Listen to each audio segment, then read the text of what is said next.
তোমাদেরকে দেখাচ্ছি আর কি। সে যাই হোক, সো তোমরাও চান্স পাবা। যারা ভালো পড়ালেখা করে তাদের কাছে চান্স মার্কস এগুলো কোনো ব্যাপার না। চান্স পাওয়া, ঢাকা মেডিকেলে চান্স পাওয়া আসলে ভাগ্যের ব্যাপার, কিন্তু মেডিকেলে চান্স পাওয়া সহজ। যারা পড়ুয়া স্টুডেন্ট তাদের কাছে মেডিকেলে চান্স পাওয়া সহজ। আমি এটা সবসময় বলি যে মেডিকেলে চান্স পাওয়া আসলেই তোমার হাতে।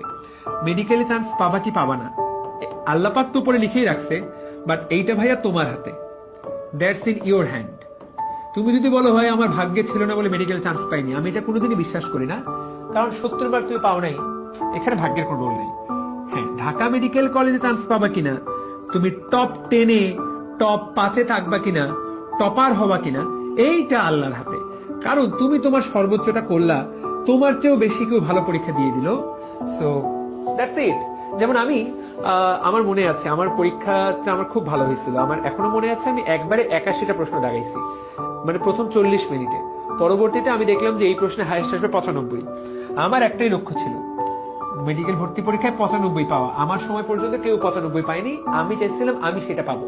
আমি দেখলাম এই প্রশ্নে আমি যেহেতু 81টা দাঁড়িয়েছি, এই প্রশ্নে হাইয়েস্ট যে পাবে সে 95 পাবে। বুঝতে পারলাম? তো আমি সেই 95 পেতে চাই, আমি ফার্স্ট হতে চাই পুরো বাংলাদেশে।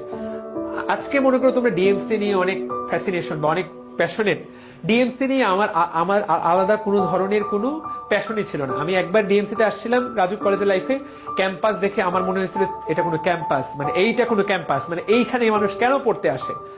আমি আসলে ডিএমসি তে পড়তে চাই নাই। তোমাদেরকে যদি আমি আজকে সত্য কথাটা বলি, এটা আমি বলছি কিনা কাউকে জানি না, এই পর্যন্ত মনে কাউকে বলিনি।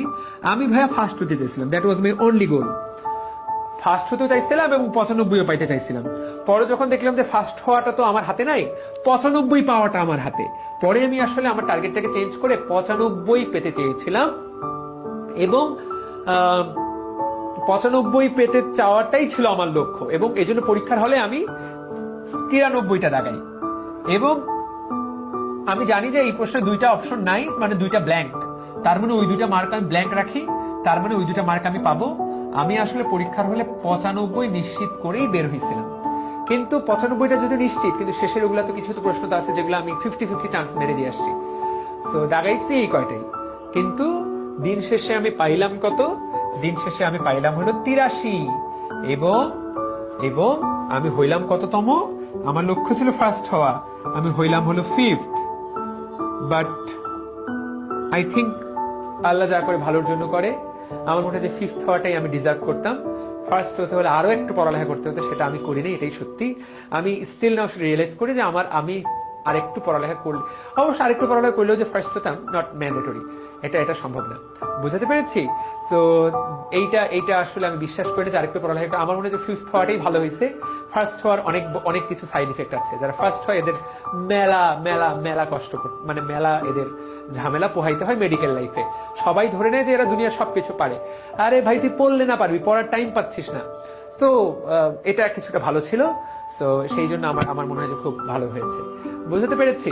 তো আমি এক্সাম দেওয়ার পর মাত্র 2টা এমসিকিউ মিলাইছিলাম, একটা আমার হয়েছিল, ওইটা দেখে তো ভাবলাম যে বাহ, আমাকে আজকে ঠেকাই কে। ঠিক তার পরেরটা মিলালাম, দেখলাম ওটা আমি ভুল করছি, অমনে বইটা বন্ধ করলাম, জান না যথেষ্ট, এখন মিলাইলে ভুল বের হবে, রেজাল্ট হোক দেখা যাবে।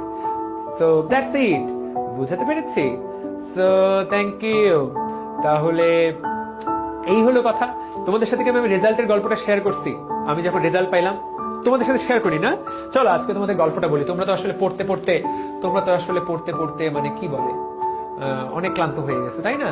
তো চলো তোমাদের সাথে রেজাল্টের গল্পটা শেয়ার করি। তো আমার পরীক্ষা তো হইলো 23শে নভেম্বর, তাই না? তোমাদেরকে তো মাত্র বললাম যে আমার পরীক্ষা হলো 23শে নভেম্বর, রাইট?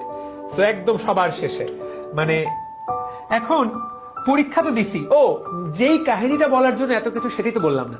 তো আমি পরীক্ষা হল থেকে বের আচ্ছা, পরীক্ষা দুটো মজার কাহিনী আছে এখানে। একটা হলো আচ্ছা, এই কাহিনীটা অ্যাডমিশনের আগে বলবো। দ্বিতীয় অংশটুকু বলি যে আমি পরীক্ষা দিয়ে বের হলাম, কেন চান্স পাওয়াটা, ডিএমসি তে চান্স পাওয়াটা কেন আল্লাহর হাতে। তো আমি জানি যে আমার পরীক্ষা ভালো হয়েছে এবং আমি চান্স পাবো, মানে এই পরীক্ষা দিয়ে চান্স না পাওয়ার কোনো কারণ নাই। কারণ প্রশ্নগুলো যাই দেখি তাই আমি পারি, মানে ধর এটা কোনো প্রশ্ন হলো, এটা কোনো জাতের প্রশ্ন।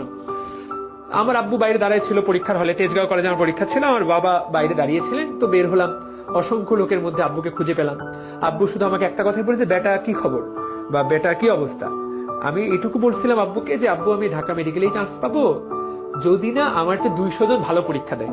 সো ব্যাপারটা খুব উদ্ভট একটা উত্তর, কিন্তু আমার কাছে মনে করছিলাম যে এইটাই হলো লজিক্যাল উত্তর, এই উত্তরটাই লজিক্যাল, কারণ আমি আমার সর্বোচ্চ ভালো পরীক্ষা দিচ্ছি। এখন সারা বাংলাদেশে তো অসংখ্য বাচ্চা কাচ্চা যারা আমার চেয়েও ভালো পরীক্ষা দিয়ে দিলে আমার তো আর এখানে কিছু করার নেই। এবং আলটিমেটলি দেখা গেল যে আমার চেয়ে 200 জন না, মাত্র 4 জন আমার চেয়ে ভালো পরীক্ষা দিয়েছে, এবং প্রত্যেকেরই পয়েন্টের ব্যবধান মাত্র 0.25, তার মানে ওরা আমার চেয়ে হয়তো একটা ভুল কম করেছে। তো যাই হোক, তো ফাইন। তো তার মানে এই যে দেখো, আমি আমার সর্বোচ্চটা দিলাম, আমি কিন্তু চাইলেও ঢাকার বাইরে চলে যেতে পারি, মানে ঢাকা মেডিকেলের চান্স নাও পেতে পারতাম, যে আমার চেয়ে আর বাকিরা ভালো পরীক্ষা দিত, বুঝো নাই? তো এই অংশটুকু আল্লাহ পাকের হাতে, এই অংশটুকু আল্লাহ পাকের হাতে। তো যাই হোক, পরীক্ষা হলো 23শে নভেম্বর। এখন আমি কি করব? এখন 1 তারিখ বুয়েটের পরীক্ষা, আমার আর ভালো লাগতেছে না, মানে আর কত চাপ নেওয়া যায়। অলরেডি 1টা 2টা 3টা 4টা পাবলিক এক্সাম আমি দিয়ে দিয়েছি, ঠিক আছে? আমার প্ল্যান হইলো সামহাউ যদি ঢাকার মধ্যে মেডিকেলে চান্স না পাই, তাহলে আইইউটিতে আমি স্কলারশিপ পাচ্ছি, আমি আইইউটিতে ভর্তি হব। তার বুয়েটে, কারণ আমি তো সুপার প্রিপারেশন নিইনি বুয়েটের জন্য, আমি তো সোনলি ডেডিকেটেড মেডিকেল প্রিপারেশন নিয়েছি। তো বুয়েটে যদি আমি চান্স পেয়েও যাই, আমি ভাই হব 800তম 900তম 1000তম। এই সাবজেক্ট পড়ার চেয়ে আইইউটিতে আমি যা চাইবো তাই পড়তে পারবো। আইইউটিতে বোধহয় আমি 199তম হয়েছিলাম, এবং এটা কিন্তু ফ্যান্টাস্টিক একটা, মানে 199তম হওয়া মানে কিন্তু এটা একটা ফ্যান্টাস্টিক একটা পজিশন, মানে অবশ্যই ফার্স্ট সেকেন্ড থার্ড ফোর্থ না, কিন্তু উইদাউট ইন প্রিপারেশন 199তম হওয়া মানে এটা অনেক ভালো প্রিপারেশন, সত্য মানে অনেক ভালো রেজাল্ট। কারণ ওরা স্কলারশিপ দেয়, ওদের টাকাতেই তুমি পড়তে পারবা, এবং তুমি সিএসসি বলো, ত্রিপলি পড়ো, যা ইচ্ছা তাই নিতে পারো। মানে কি সাবজেক্ট নিবা, মানে সাবজেক্ট দেখতে চাও, সাবজেক্ট তুমি নাও। আমার যে সকল বন্ধু বান্ধব ইঞ্জিনিয়ারিং কোচিং করছে, ওরা হচ্ছে 600তম 800তম, ওরা আমারে ফোন দিয়ে যখন শুনলাম 199তম, ওরা মোটামুটি খেপে গেল বা মন খারাপ করলো, যে হালা মানে তুই করলি না কোনো কোচিং, তুই কেমনে, তুই কেন হবি? সে যাই হোক, তো আমার প্ল্যান ছিল এইটা। এখন রেজাল্ট হবে 25শে, রেজাল্ট হবে 25শে নভেম্বর, রেজাল্ট হবে 25 নভেম্বর, বা রেজাল্ট কবে হবে আমরা জানি না। 23 নভেম্বর আমি পরীক্ষা দিলাম। এখন এর মধ্যে আমি আবার দুঃখিত, এর মধ্যে আসলটাই তো বলিনি, এর মধ্যে আবার এর মধ্যে আরেকটা পরীক্ষা হয়েছে, সেটা হলো আর্ম ফোর্স, 9 নভেম্বর। এর মধ্যে আর্ম ফোর্সের পরীক্ষা দিয়েছি আমি 9 নভেম্বর, রিটেন মানে এমসিকিউ, সেটা তো টিকছি। 19 নভেম্বর দিলাম আমি সেটার হেলথ পরীক্ষা। ভাই কতগুলা, কত চাপ নিতে পারে একটা ছোট মানুষ? আমি তো ছোট, তো তাই না? 10 বছর, আরো 10 বছর আগে কত মেন্টালি ছোট ছিলাম। 1টা 2টা 3টা 4টা 5টা 6টা, এই 1 মাসের মধ্যে 6টা পাবলিক এক্সাম আমি দিলাম। তো আমি মোটামুটি স্ট্রেসড আউট। এখন 26 তারিখে আমাদেরকে আর্ম ফোর্সের ফাইনাল আইএসএসবির জন্য ডাকছে। আইএসএসবি 26 তারিখ, 26শে নভেম্বর আমাকে আইএসএসবির জন্য ডাকছে। 23 তারিখ দিলাম আমি মেডিকেল পরীক্ষা। এখন I have no idea about ISSB. আমার কোনোদিনই আর্মিতে যাওয়ার ন্যূনতম কোনো ইচ্ছা ছিল না, আমি আর্মিতে যেতেও চাই নাই, মানে আমার এখনো পর্যন্ত কোনো ইচ্ছা নাই। এমনকি ঢাকা মেডিকেল কলেজ থেকে যখন আমি পাশ করে বের হলাম, তখনও আমাদের অসংখ্য ডিএমসিয়ান এখন আর্মিতে আছেন, আর্মির অনেক বড় বড় পজিশনে আছেন, যারা কিনা ঢাকা মেডিকেল থেকে পাশ করে গেছেন। তারা ঢাকা ডিএমসিয়ানদের জন্য আলাদা একটা সেশন নেয়, আমাদের সবাইকে বসায়, ইন্টার্নি যারা আমরা করি আমাদের সবাইকে বসায় আর্মির পার্সোনেলরা আলাদা একটা সেশন নেয়, যে তোমরা আর্মিতে আসো, তোমাদের মতো ছেলেদেরকে দরকার, এটা তারা বুঝাইতে চায়। তো ওই সেশনটা দেখে আমি একটু মোটিভেট হয়েছিলাম। তারপরও আমি আর্মির এমবিবিএস পাস করার পর রিটেন দেই, কিন্তু রিটেন দিয়ে আমি আর ভাইবা দিতে যাইনি, দূর যাব না। তো তখনও আমার একই রকম প্ল্যান ছিল। সেই জন্য তোমাদের মধ্যে অনেককেই জিজ্ঞাসা করলে আইএসএসবি তে কি হয়, তোমরা সবাই জানো, কিন্তু আমার কোনো আইডিয়া ছিল না আইএসএসবি তে কি হয়। আমার আইএসএসবি এর ফুল মিনিংও তখন জানা নাই, অথচ 26 তারিখে আমার আইএসএসবি। তো 23 তারিখে আমি একটা, 24 তারিখে আমি একটা আইএসএসবির কোচিং এ গেলাম, ফার্ম গেটে, এখনো আছে কিনা জানি না, ডিফেন্স গাইড বা সামথিং লাইক দ্যাট, এরকম একটা নাম। ওই কোচিং এ গেলাম। ওরা যখনই শুনলো যে পরশুদিন আমার আইএসএসবি, ওরা আকাশ থেকে পড়লো যে ভাই পরশুদিন আইএসএসবি, আপনি এখনো বাইরে ঘুরে বেড়াচ্ছেন, আপনি আইএসএসবির মিনিং জানেন না। এই ভাই ক্লাসে যান, ক্লাসে আপনি আজকে সারাদিন ক্লাস করবেন, কালকে সারাদিন ক্লাস করবেন, যদি আইএসএসবি তে টিকেন তো ক্লাসে, মানে আব্বু আর আমি গেছিলাম যে জানতে যে পরীক্ষাটাতে কি হয়। ওরা বললো ওইসব জানাজানি করে লাভ নেই, সাথে সাথে ক্লাসে ঢুকেন, ক্লাস চলতেছে। 24 তারিখ সারাদিন আমি ক্লাস করলাম, কিছুই বুঝে তো টাইম পাইলাম না, দমই পাইলাম না, মানে একদম 10টার দিকে ঢুকাইলো, ওরা আমাকে 7টার দিকে ছাড়লো সন্ধ্যাবেলা। মানে ওটা আরেকটা জগৎ, আইএসএসবি আরেকটা জগৎ। তো যাই হোক, সন্ধ্যাবেলা আমি আইএসএসবির জন্য জামা কাপড় কিনলাম, পোশাক আশাক কিনলাম। তোমরা জানো কিনা জানি না যে আইএসএসবি তে সবকিছু সাদা সাদা জিনিসপত্র কিনতে হয়। সাদা সাদা প্যান্ট, সাদা শার্ট, সাদা জুতা, সাদা মোজা, এমনকি সাদা আন্ডারওয়্যার, এভরিথিং শুড বি সাদা। তো 3-4-5 হাজার টাকা খরচ করে আমি এগুলো কিনলাম। বুঝতে পারলাম? সো ঠিক আছে।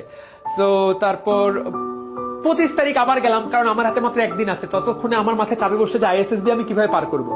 25 তারিখ ক্লাস করতেছি, বেলা 11:30। আমি প্রচন্ড মনোযোগ দিয়ে ক্লাস করতেছি। হঠাৎ করে বাইরে থেকে একজন এসে বলল, এই মেডিকেলের রেজাল্ট হয়ে গেছে। তো ক্লাসে মোটামুটি 50 জন ছিল। ক্লাসটা ছিল ওই বিল্ডিং এর 8 তলা বা 10 তলায়। 1 মিনিটের মধ্যে ক্লাসে একজনও নাই, এবং সবাই হয় সিঁড়ি দিয়ে না হয় লিফট দিয়ে নিচে নামতেছে ফার্মগেটের ওই জায়গায়, কম্পিউটারে দেখবে। তো আমিও কোনো মতে লিফট দিয়ে মানে কোনো মতে নামলাম আর কি। এখন নামে তো আমার মানে হার্টবিট তুমি অনুভব করতে পারতেছো, মানে কি পরিমাণ পাম্প করতেছে। তো 2-3টা কম্পিউটার দোকানে গেলাম, এগুলো অলরেডি সবাই বুক করে ফেলছে, মানে সবাই সবটা দেখতেছে। একটা দোকানে গেলাম, ওটা এখনো খালি। আমি বললাম যে ভাই আমার এই রোলটা দেখেন। আমার এখনো মনে আছে, স্মৃতিটা আমি চোখের সামনে দেখতে পাচ্ছি, মানে আমার ওই সময়টা আমি এখনো ফিরে যেতে পারতেছি। ওনাদেরকে শুধু বললাম যে ভাই আমারটা একটু দেখেন। এই যে কথাটা বললাম দেখেন, বলতে বলতে হঠাৎ করে মোবাইলে একটা মেসেজ আসলো, টেলিটক নাম্বার বা ওই সামথিং ওইরকম একটা গভর্নমেন্ট নাম্বার থেকে মেসেজ। মেসেজটা ওপেন করার স্মৃতিটা এখন আমার মনে আছে। মেসেজটা ওপেন করে আমি শুধু 2টা জিনিস দেখছিলাম, যে ইউ আর অ্যালোটেড টু, এরকম লেখা থাকে, you are allotted to Dhaka medical college, এইটা লেখা ছিল। তো এটা বললেই আমি fantastic, you are allotted to Dhaka medical college. এবং আমি শুধু একটা সংখ্যা দেখলাম, 183। আমি জাস্ট ওপেন করে দেখলাম you are allotted to Dhaka medical college, তার নিচেই লেখা ছিল 183। 183 কি, আই হ্যাভ নো আইডিয়া। আমি যে চিৎকারটা মারলাম, মানে ওই বিল্ডিং এর সবাই কেঁপে উঠলো। মানে ইয়ে বলে যে চিৎকারটা করছি, পাশের একটা আঙ্কেল ছিল, ওনার মেয়ে বোধহয় দেখবে, মানে ওনার মেয়ে বোধহয় পরীক্ষা দিয়েছে। আঙ্কেল বলে, এই বাবা কি হয়েছে কি হয়েছে? আমি বললাম যে আঙ্কেল আমি ঢাকা মেডিকেলে চান্স পেয়ে গেছি। That was the moment. Uncle বলো তাই নাকি, খুবই ভালো, দেখি তোমার মেসেজ কততম হইছো তুমি? আসলেই তো, মানে কততম হইছি আমি এখনো জানি না। আমি ঢাকা মেডিকেলে চান্স পেয়েছি, আমি ভাবছি আমি 183তম হয়েছি, কারণ ওখানে আমার। তো আঙ্কেল বললো যে দেখি। তো আঙ্কেল আমার হাত থেকে মোবাইলটা নিল, আমিও দেখলাম যে লেখা আছে মেরিট 5, ইউর মার্কস 183। আমাদের সময় 100 মার্ক ছিল জিপিএ আর 100 মার্ক ছিল এমসিকিউ। তো আমি তো জিপিএ তে 100 ছিল, আর এমসিকিউ তে 83 পাইছি, দুইটা মিলাই 183। তো আমি 5th। মানে এই জিনিস বুঝে উঠতে আমার ব্রেন প্রসেস করতে এই জিনিস আমার 3 মিনিট লাগলো। আই অলওয়েজ বিলিভ, মনে করে আমি সবসময় বিশ্বাস করছি যে আমি ফার্স্ট, সেকেন্ড, থার্ড, ফোর্থ হব। কিন্তু যত পরীক্ষা আসতেছিল তত মনে হচ্ছিল যে আদৌ পারবো তো। মানে একটা হলো যে বিশ্বাস থাকা, আরেকটা হলো বিশ্বাসটা চোখের সামনে দেখা। এইটার হিসাবটা আলাদা। মানে এই হিসাব তুমি ইহ জনমে আমাকে যদি বলো যে সারা জীবনে ভাইয়া আপনার সেরা মোমেন্ট কোনটা, দ্যাটস ইট। এটা একটা, এবং আরেকটা যখন আমার জীবন পাল্টে গেছে, সেই গল্প আরেকদিন। তোমরা বলবে তোফায়েল ভাই খালি ক্লাসে গল্প বলে। আমার জীবন সেরা মোমেন্ট। এরপর আমার বাবা ছিলেন তখনও, আমার আব্বুকে কল দিয়ে বললাম, আব্বু আমি ঢাকা মেডিকেলে চান্স পাইছি, 5th হয়েছি। এবং আমার বাসা তখন ওই হলিক্রস কলেজের পেছন দিকে, তোমার স্টেশন রোড বলে, তোমরা অনেকে যারা ফার্মগেটে থাকা তারা চেনো। ওইখানে আমরা একটা 3 বন্ধু মিলে বাসা নিছিলাম। আব্বু শুধু বললো যে তুমি বাবা দূর দেখে শুনে রাস্তাঘাট পার হয়ে আসো, দ্যাটস ইট। মানে এখনো বলার সময় আমার গায়ে লোম দাঁড়ায় যায়। মানে এই আবেগ। অনেকদিন পরে গল্পটা কারোর সাথে আমি শেয়ার করলাম, বাট এই গল্পটা তো ভাইয়া শুধু একদিনের না। মানে তুমি যদি মনে করো যে 3 মাস পড়ালেখা করে চান্স পাইছি, ঠিক আছে, 3 মাস আমি আমার জীবনে সেরা পরিশ্রম করছি, বাট এই স্বপ্নটা আমার বাবা আমাকে ছোটবেলায় ঢুকাই দিচ্ছে। কিন্তু আমি যখন কলেজে ভর্তি হয়েছি, আমার বাবা আমাকে একটাই কথা বলছিল যে তোমাকে অবশ্যই ভালো জায়গায় চান্স পেতে হবে মেডিকেলে, তোমাকে অবশ্যই। আব্বু আশা করতে তুমি ফার্স্ট হবো। এখন বাবা মারা এগুলো সবসময় মনে করে তো, কিন্তু মনে করা আর হওয়ার মধ্যে একটা পার্থক্য আছে, তাই না? So that's it. এরপর 25 তারিখ 26 তারিখ তোমরা আইএসএসবি, রাইট? 26 তারিখ আমার আইএসএসবি। তো আমরা ওই বাসা ওই দিনই ছেড়ে দিলাম, আমাদের আসলে ওই দিন বাসা ছেড়ে দেওয়ারও কথা। তো বাসা ছেড়ে আমরা আমার ভাইয়ের বাসায় গেলাম। রাতের বেলা আব্বু বললো সকালে না তোমার আইএসএসবি। আমি আব্বুকে বললাম আব্বু অনেক, ডিএমসি ছাড়ে আমি এএফএমসি যাচ্ছি না। That was my line. DMC chance হয়ে গেছে, আমি আর এখন এএফএমসি টিএমসি যাচ্ছি না, যা হবে এখানেই হবে। আমার পক্ষে আর সম্ভব না, মানে সবকিছুর একটা লিমিট আছে, মানে আর পারতেছি না ভাই, এবার ক্ষান্ত দাও। আমার মনে আছে সেদিন রাতেই আমি ঢাকা থেকে পঞ্চগড় ফেরত গেলাম। এক্স্যাক্টলি সেদিন রাতেই আমি ঢাকা থেকে পঞ্চগড় ফেরত গেলাম এবং পঞ্চগড়ে মনে করো অনেকজন আমাকে দেখতে আসছিল, যে কারণ পঞ্চগড়ের ইতিহাসে এই রেজাল্ট এখনো হয়নি, অতীতেও হয়নি। পঞ্চগড় বাংলাদেশের একটা জেলা। পঞ্চগড় থেকে মেডিকেলে বা বুয়েটে এই পর্যন্ত কেউ টপ করেনি। ডেন্টালে একজন ফার্স্ট হয়েছে, আমাদের এক ছোট ভাই রাহাত, ও ডেন্টালে ফার্স্ট হয়েছিল 2 বছর আগে, কিন্তু মেডিকেলে কেউ টপ করে নাই। তো এই ফিলিংসটা যখনই আমি বলি, মানে গত কয়েক বছর ধরে বোধহয় কোনো অ্যাডমিশন ব্যাচে এই ফিলিংসটার কথা বলি নাই আমি তোমাদের সাথে। আজকে সামহাও কেমনে আলোচনাটা আসলো। That's the feelings. তোমরা যখন এই গল্প শুনবা, দ্যাটস ইট, তোমারও কোথাও না কোথাও যখন রেজাল্ট হবে, ইট হিটস ডিফারেন্ট। কে যেন একটা কমেন্ট করছে, এক্স্যাক্টলি, মানে এই ফিলিংস তুমি ইহ জন্মে মরার, তুমি আমি সবাই মারা যাবে একদিন, কিন্তু তোমার এই ফিলিংস থেকে যাবে। ইনসেইন, মানে স্বপ্ন পূরণ হওয়া। এবং এই যে